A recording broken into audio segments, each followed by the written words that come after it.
All right, let's take a look at what you just saw. I'll make a little diagram of the situation. This is not a very good one because I'm assuming this is hanging from the ceiling, but it'll still represent it well. And represent the mass. Okay, so here's the situation. This thing can swing back and forth, back and forth.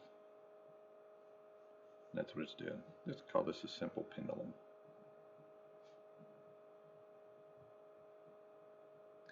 And I want you to think about the things that could be varied or that do vary in this situation. If you remember the video, or you can go back to it, what you'll notice is up here I have a little like scale that could show how far I pull it back. So let's talk about these things that can change. Variables. And when we talk about variables, I'll want to describe the variable.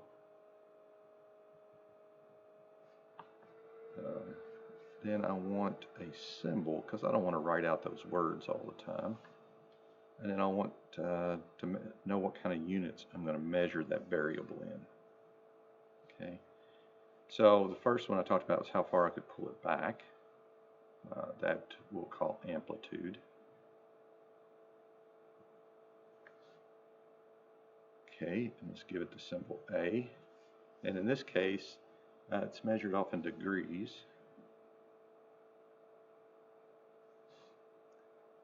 Okay, and then if you noticed that this little pendulum bob had washers on it, and it had plenty of washers. So we could change the mass. I would say weight maybe, and they are related. We'll see that later on. In this case, we'll use mass, use the symbol M. You can measure that in grams. The SI unit is kilograms, kgs. I had plenty of string, so we could change the length of the pendulum, how far it is from where it's pivoting up there. Give that symbol L. You could measure it in centimeters or meters. Typically, the SI unit would be meters. So let me point here. SI units. That's the standard metric units, base units that we would use, kilogram meter. Now that's all that when you look at a pendulum, that's the only things we can manipulate that matter. I mean, we could change the color of the string. That's not going to change anything. Now there is another variable that we can measure, and that is the amount of time it takes to swing all the way over and back. We call that the period. Okay, I'll put a little note. Time over and back. It's a specific time, in other words. So that's why we call it period. We don't call it time because time is a variable in itself. Like it would take maybe a tenth of a second to get here, 2/10 to get here, 3/10. That's the time when it's at those positions. But the time for it to go all the way over and back is a specific amount of time. We call that the period. I've seen some books give it the symbol capital P. I don't like that. I'm going to give the symbol capital T because it's a time. But by using a capital T, we're talking about a specific time, which is the time over and back, the period. We measure that in seconds. And a second is the base SI unit for time. So those are the variables in this situation. Now, how would these variables relate to each other? Like, if I change the length of the string, would that do anything to the mass? Well, a little bit. Because, I mean, the more string you add, the more mass. But that string's mass is so negligible compared to the mass of the washers that's not going to make a big difference. Would changing the mass change the amplitude? Not at all. It's not going to affect how far I pull it back.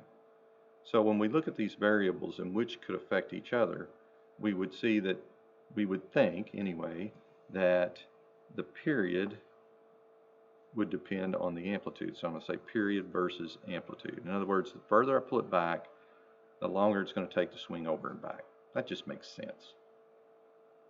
Likewise, you would think if I increase the mass, it would change the period.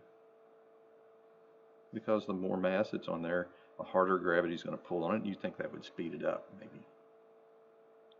And then, we don't know, I mean, it might not, but I would think maybe the length has something to do with it, so period versus length. So this is 3 experiments, because we can't do all of them at once. If we change the amplitude, mass, and length every time, we wouldn't know which one was actually affecting it. So we need to control 2 of the variables and just let one of them change and measure the period. So, and it doesn't matter which order you do it in. I'm going to do I'll do this one first, this one second, and this one third, just to randomize it a little bit. Okay, so what I'm going to do is I'm going to change the mass and let y'all measure the period and then graph that. And then we'll do another experiment where I'm going to change the amplitude. I'll let you measure the period. Now what I'm going to do is I'm going to let it swing quite a few times. I want y'all to measure the amount of time it takes per 5 back and forths. Now that's not a period, that's 5 periods. So you would take that amount and divide it by 5. I think that'll give us a little better results. All right, so that's where we're going to point ourselves, and then we'll discuss this after we gather the data and analyze it.